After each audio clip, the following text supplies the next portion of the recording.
Hi everyone, my name is Anoushka and I'm a Young Justice Leader at the Pathfinders hosted by NYU Center on International Cooperation. And I have with me the superstar of the Pathfinders Young Justice Leaders Outgoing Cohort, Vino with me. Hi Vino, how are you doing?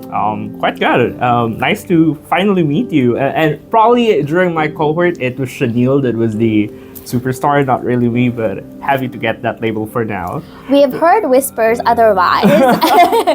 We love all of you, but I'm so excited that I finally get to speak to you in person, just right by the backdrop of the United Nations. Yeah. So, first question to you, how are you feeling today with all of the hustle and bustle and the chatter of what's going on? How are you feeling?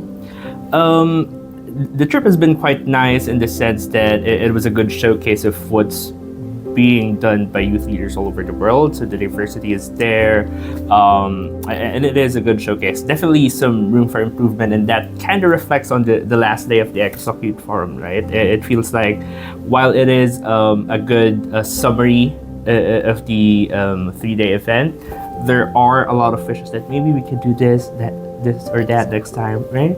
I agree with you. I think that is the one discussion we're having with youth leaders across the board is how can we improve for the next time, and that is the way forward.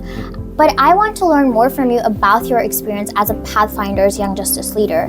What has been the highlight of your journey and your term?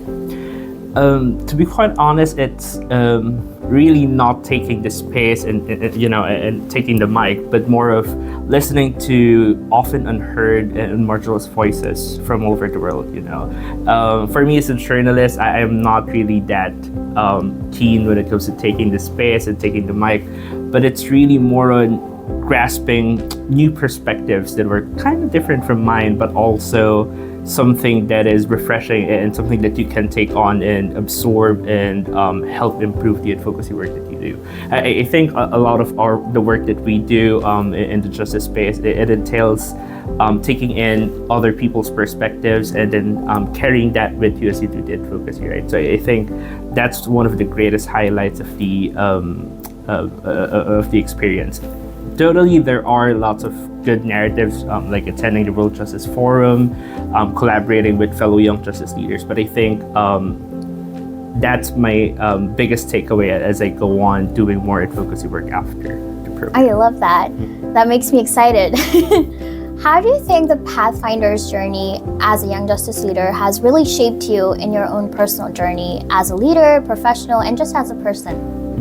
Well, it feels like it has given me a broader perspective on how I can do justice advocacy. Coming from, I know we both come from global majority, right? So the opportunities for us to, learn from each other, it's very limited. Convenings like the World Justice Forum and the ECOSOC Youth Forum, for us in Asia Pacific, Indo-Pacific, it's quite rare to have that opportunity. I think while there is good representation during this event, it could be further improved. So I think that's one, getting access to those kinds of events. I think that is great, but also just being fully empowered, not just in taking up opportunities, but also being inherently confident that your voice matters, and the voice that you're trying to amplify, the people that are unheard of from your country or from your region, that is also something that is worthy of hearing. So I think that's it.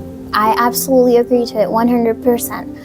I have one question that's kind of personal, but also for all of the other incoming young justice leaders. So if there would be like top 3 advice or top 3 highlights that you can give from your own experience as a leader, what would that be, and how can we make the most of this experience over the next 2 years? Mm-hmm. Well, some advice, I guess, would be to take it one step at a time. When you fix some goals for yourself as you go through the program, I think it can get overwhelming. Take, for example, you create an action plan and you have a lot of things that you want to achieve. It becomes overwhelming. So I feel like one lesson for me as well as I went through the program is that maybe take it one step at a time, make it actionable and doable. and then it feeds into a bigger picture that you wanted to achieve. That's the first one. Second would be to maximize the collaborations across the Young Justice Leaders. I feel like there's a lot of potential there, especially if you're trying to get like a global audience, you know. So being able to connect and collaborate and even co-learn with the other young justice leaders, I think that is a good approach to the whole program. And then third, I guess, would be finding where the work that you do fits into the bigger picture. So from what I heard, you're focusing on gender justice, right? For me, during my stint at the Young Justice Leaders, it was much more focused on digital justice.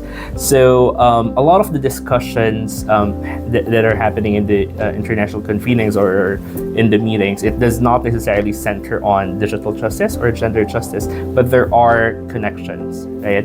So being able to fit in the work that you're doing, the concrete action that you're doing with your collaborators to the bigger picture, I think that's key, so that you don't lose sight of the bigger picture and how your work is valuable to contribute to that ultimate goal. I love that. Thank you so much. Now, another question stems from the fact that as Young Justice Leaders, you get to work with so many different stakeholders and partners, as you mentioned. What would be your one advice to young people when they're reaching out to these leaders? Because it might get overwhelming when you're, reaching out to somebody who's higher up and who might hold a specific portfolio. What were your personal tips that you use when reaching out to these people and to these governments to make sure your voice and agenda was heard? Just persist. I think that's the key thing. We will encounter during the course of your stint, and I think as we live as young justice leaders, it is inevitable that we will encounter a world leader that doesn't want to hear us, a government official that doesn't want to listen to the concerns that we have. So I think it's just a matter of persisting, going out there, and if they don't want to hear it the first time, try again the next time, maybe on a different approach, taking it something, maybe highlighting how they can benefit from listening to you, those kinds of things. It's just that sometimes people in power are hard of hearing. So it's just a matter of trying new approaches and taking on what seems to be an impossible task of engaging them, and just doing it with your colleagues or your fellows. I agree. Hopeful persistence to bring about a revolution. I have a question for you. Go ahead. What would be, coming into the program, what would be your expectations? Like, what do you hope to achieve as you come in as a Young Justice Leader? That's a brilliant question. I think my major goal is to serve as a conduit between the young girls and the women that I work with in my country who might not necessarily have these opportunities to go out in these decision-making rooms, talk to these decision makers and leaders, and make sure that I'm voicing their opinions, but also working with these people and partners to bring about tangible decisions that positively impact them. So it's not just all chatter, but it's real action. And that is my goal, working as a Young Justice Leader. That's really great to hear. I'm so excited for you as you take on the Young Justice Leaders program. And I think from one Asian to another, it's nice to see the representation. Actually, during the first cohort of the Young Justice Leaders, I was hoping that there's another Asian. But it's nice to see that, the representation from the region is being carried on. So absolutely. Great. So